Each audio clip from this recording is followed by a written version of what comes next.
Salam sigap dan shalom. Renungan kita pada hari ini, Rabu 18 Mei 2022, berjudul Pertobatan Salomo. Ayat intinya terdapat di dalam Pengkhotbah 2 ayat 11. Ketika aku meneliti segala pekerjaan yang telah dilakukan tanganku dan segala usaha yang telah kulakukan untuk itu dengan jerih payah, lihatlah, segala sesuatu adalah kesia-siaan dan usaha menjaring angin. Memang tak ada keuntungan di bawah matahari. Pena Inspirasi menuliskan yang dimaksud dengan judul renungan kita pagi ini, Pertobatan Salomo, dan makanya kita perlu mencari Tuhan dan segala yang tidak berkenan baginya, jauhilah hal-hal ini. Ikuti kebenaran, agar kita dapat merasakan kasih Allah yang tiada bandingnya itu adalah sebagai berikut.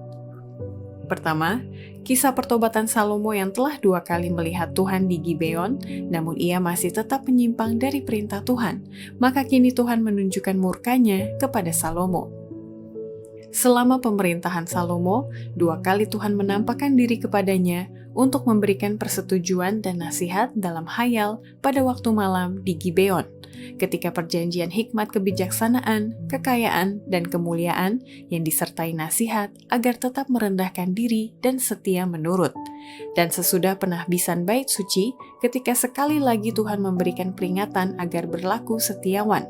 Sebab itu Tuhan menunjukkan murkanya kepada Salomo, sebab hatinya telah menyimpang daripada Tuhan Allah Israel, yang telah 2 kali menampakkan dirinya kepadanya, dan yang telah memerintahkan kepadanya dalam hal ini supaya jangan mengikuti allah-allah lain.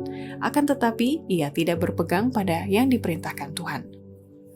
Kedua, kisah pertobatan Salomo adalah Tuhan menginsyafkan dia dengan mencabut perlindungan daripadanya dan membiarkan musuh-musuh mengganggu dan melemahkan kerajaannya, dan setelah itu Tuhan menyuruh seorang nabi untuk memberitahu amaran yang sangat mengejutkan Salomo. Namun Tuhan tidak meninggalkannya. Oleh pekabaran-pekabaran yang memperbaiki dan amaran-amaran yang keras, Tuhan berusaha membangunkan raja kepada suatu keinsafan terhadap kehidupannya yang berlumuran dosa. Tuhan mencabut perlindungannya dan membiarkan musuh-musuh mengganggu dan melemahkan kerajaan. Kemudian Tuhan membangkitkan seorang lawan Salomo, yakni Hadad, orang Edom. Allah membangkitkan pula seorang lawan Salomo, yakni Rezon, kepala gerombolan yang muak akan orang Israel dan menjadi raja atas Aram. Juga Yerobeam, pegawai Salomo, seorang tangkas. Inilah alasannya mengapa ia memberontak terhadap raja. Pada akhirnya Tuhan melalui seorang nabi memberikan amaran yang mengejutkan kepada Salomo. Ketiga, kisah pertobatan Salomo adalah setelah Tuhan menghukum dia dan seisi rumahnya, ia menjadi sadar dengan mulai melihat kebodohannya di dalam terang yang benar, dan kemudian ia berbalik meninggalkan kebodohannya itu dan memandang sinar pengharapan di dalam amaran yang diberikan Tuhan kepadanya. Seolah-olah bangun dari sebuah mimpi oleh hukuman pengadilan yang dijatuhkan kepadanya dan seisi rumahnya, Salomo dengan cepat menjadi sadar, mulai melihat kebodohannya di dalam terangnya yang benar. Disucikan dalam roh dengan pikiran dan jasmani yang lemah, ia berbalik dalam keadaan letih dan haus dari tempat air duniawi yang pecah untuk sekali lagi ingin minum dari sumber air kehidupan. Pada akhirnya, disiplin penderitaan menyelesaikan pekerjaan disiplin itu baginya. Telah lama ia dihantui oleh perasaan takut binasa oleh sebab ketidaksanggupannya berbalik meninggalkan kebodohan.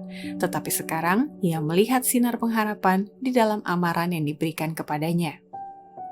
Keempat, kisah pertobatan Salomo adalah ia cepat mengenal dan menyambut kuasa dan belas kasihan dari Tuhan, dan makanya ia segera mengakui kesalahannya dan berusaha mencegah orang-orang lain agar jangan pernah mengikuti kebodohannya di masa lalu itu. Syukurlah Salomo mengenal kuasa dan belas kasihan dari Sabtu yang lebih tinggi. Dalam penyesalan, ia mulai menelusuri langkah-langkahnya ke arah agungnya, taraf kesucian dan kemurnian dari mana ia telah jatuh sedemikian jauh. Ia tidak pernah dapat berharap untuk luput dari peledakan akibat-akibat dosa. Ia tidak pernah dapat membebaskan pikirannya dari segala kenangan jalan pemanjaan diri yang ia kejar-kejar selama ini. Tetapi ia dapat berusaha dengan sungguh-sungguh untuk mencegah orang-orang lain mengikuti kebodohan itu. Dengan rendah hati, ia dapat mengakui kesalahan jalan-jalannya dan mengangkat suara dalam memberikan amaran kepada orang-orang lain agar jangan hilang dan tak dapat kembali oleh karena pengaruh-pengaruh untuk kejahatan yang ia telah pernah lakukan. Demikianlah renungan kita pada hari ini. Kiranya Tuhan memberkati kita semua.